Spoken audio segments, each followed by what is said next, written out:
I wish it wouldn't take this long for Israel to learn a lesson. It's unbelievable stubbornness. It blows my mind. In the newsletter that I wrote this past weekend, the ZWTF, I'm talking about the trials of Nebuchadnezzar, of going mad for 7 years. Such was the size of this king's ego that it took 7 years of losing his sanity and eating grass with the cows before he came to his senses. It was like dismantling Mount Rushmore, stone by stone. This guy was Mount Rushmore in his own estimation. He was Roosevelt, Lincoln, Jefferson, and Washington, all in the same guy. It's just like insufferable ego. And I'm thinking that is a vessel of dishonor right there. And what it takes to dismantle vessels of dishonor. I mean, 7 years, when you compare it to a lifetime, is not that long. 7 years, if you were to compare it to the Aeonian times, it's just so tiny, a little sliver of time. So it doesn't sound so bad. But when you're amplifying the 7 years and you're looking at it, and not coincidentally, the 7 years of Nebuchadnezzar's madness corresponds to the last 7 years of Daniel's prophetic program with Israel, when God finally finishes up, brings all this stuff on her in a 7-year period.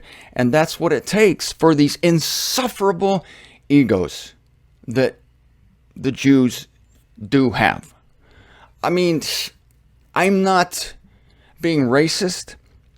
I'm just telling things the way they are. If I'm racist, then Paul is racist in Romans chapter 11. I'm going to dip into that passage today.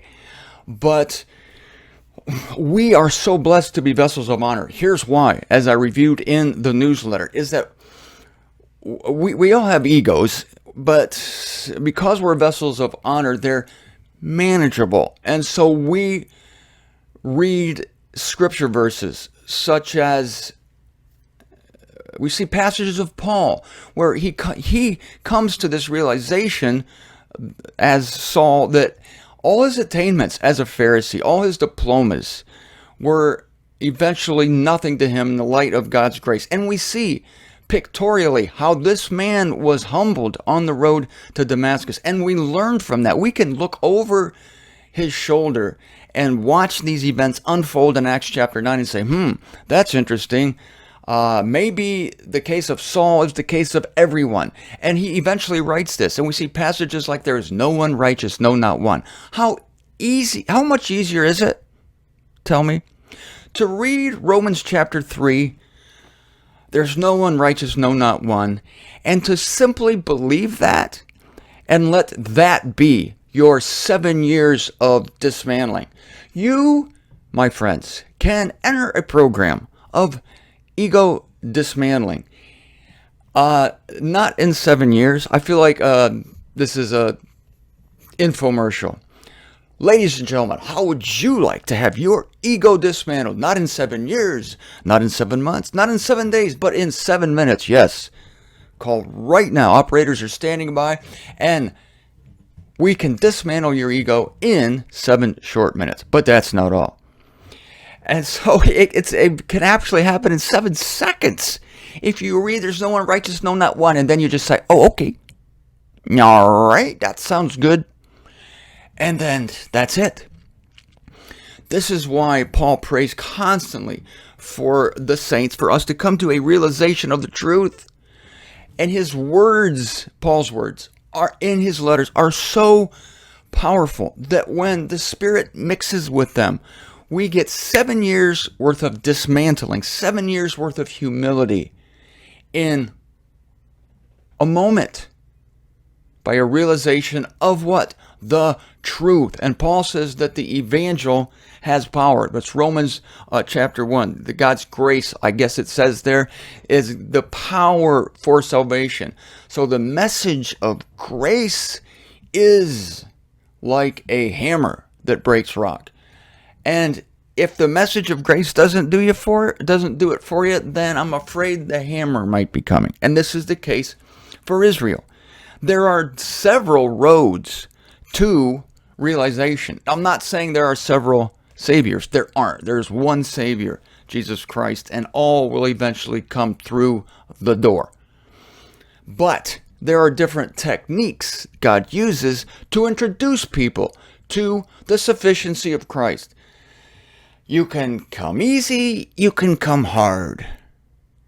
I recommend coming easy. And vessels of honor, thank God, do come easy. Now, which is not to say that along with the realization we have to go through things in this life that chop us down. I'm not saying that it comes, that the revelation from reading this powerful testimony comes sold separately, completely from experience, from having to go through things that verify the word. Like, oh yeah, this is a nice word. I read my Bible 15 minutes a day. Sounds like I need to be humble. Sounds like God humbles the proud. Sounds like he disciplines those he loves. And it's theoretical. You close the book and then you go off on your self-sufficient day. But all it takes for the sensitive soul is for somebody to criticize you, or for you to become sick, or for some other distasteful thing to happen, and then bang, that theory is no longer a theory. There's no one righteous. Lest you think there could possibly be a shred of righteousness in you. No, there's not. So, Israel as a nation right now is a vessel of dishonor. But that's not their end state. But before I get to their end state in Romans 11:25, well, it's the whole chapter of Romans 11. Let's look further into their stubbornness. You are forgetting the deity who is travailing with you. I'm still in Deuteronomy chapter 32, sung by the messengers, 7 messengers about to pour this last 7 calamities on Israel. You are forgetting the deity and seeing as Jehovah and spurning for vexation over his sons and his daughters. See, he's still vexed over his sons and his daughters. That's a good thing. You don't want God ignoring you. So the fact that he's vexed over his sons and daughters is a good thing. Otherwise, you're screwed. His spirit leaves you, you die, and you never raise from the dead. How would you like that? No. When God's spirit leaves, things die. Sure, it's humid here in Florida, sure. But I remind myself that moisture is life. I'm tired of this moisture. I want to have it dry. Okay, well, go to the Valley of Dry Bones in Ezekiel 37 or 38. Dried up is our expectation. You don't want it dry. Dry equals death. Moisture equals life. And so it's better to have God with you, even though he's disciplining the heck out of you, than to have him leave. So the fact that he's vexed, that's a good thing. It means he's there. It means he cares. If you're not vexed, then you don't care. And then now we're on verse 29. I got to get better lighting in here to read. And he is saying, I will conceal my face from them. That's a joke. I will conceal my face from them. But if you read this carefully, he's just concealing it from them. It doesn't mean he's leaving them, because he just said, I have vexation over my sons and my daughters. And Paul did this too. Paul was vexed continuously over Israel.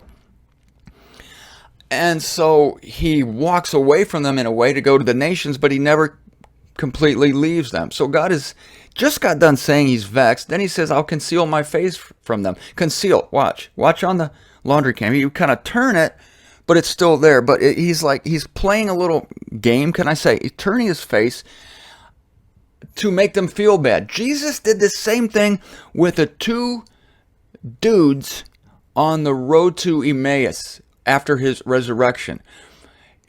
As he's appearing to them the day after he's raised from the dead, he's walking along and he's talking to these guys, and he hides himself from them. He changes his countenance so they don't know it's Jesus Christ. Looks like a different person. And then at the end of their conversation, when he's reminding them that this Messiah must be suffering, because they were all like, oh, don't you know about this Jesus who was just here. We thought he would be the Messiah of Israel. Jesus says, what do you mean you thought he would be? And he goes through the scriptures. At the end of that account, Jesus does as though he were going to leave them. In other words, he takes a few steps down the road and says, well, I'm going. And as soon as he does that, their heart is pained. And they say, no, please stay with us. Stay with us for the night. And he does. And man, what fellowship they would have had that night. That would have been one hell of a Bible study. But look what Jesus does. He turns his face from them to go down the road, and this draws them out. And this is what God is doing with Israel. Oh, he's there, but he's drawing them out by turning. What does it say here? I conceal my face from them, but his face is still there. I will see what their hereafter is. I will see what their hereafter is. A strange verse.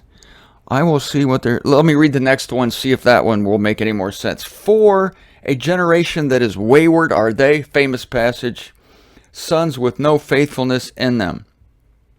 I will see what their hereafter is. Well, God knows what their hereafter is. Maybe it's a good time to go to Romans 11. Let me finish with this paragraph here, starting with verse 21. They make me jealous with that which is no deity. They vex me with their vanities, and I will make them jealous with those who are no people. There it is. I will make them jealous. Oh, you're going to make me jealous, Israel?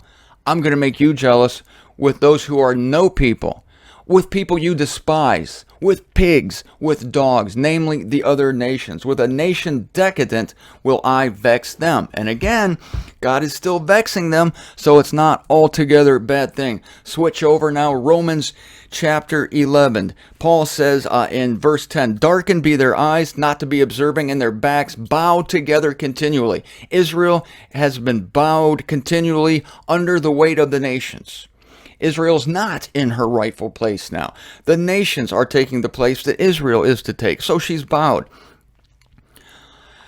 Darkened is their eyes, not to be observing. Yes. Now, verse 11 of Romans 11. I'm saying then, do not they trip that they should be falling? Paul is admitting that Israel has tripped, but should they be falling? That's the question. Has Israel fallen for the eons, never to get up again? Paul says, may it not be coming to that, but in their offense is salvation to the nations. And we're reading the germ of it in Deuteronomy 32.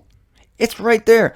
I will be vexing them with those who are no people. And here it is in Romans chapter 11.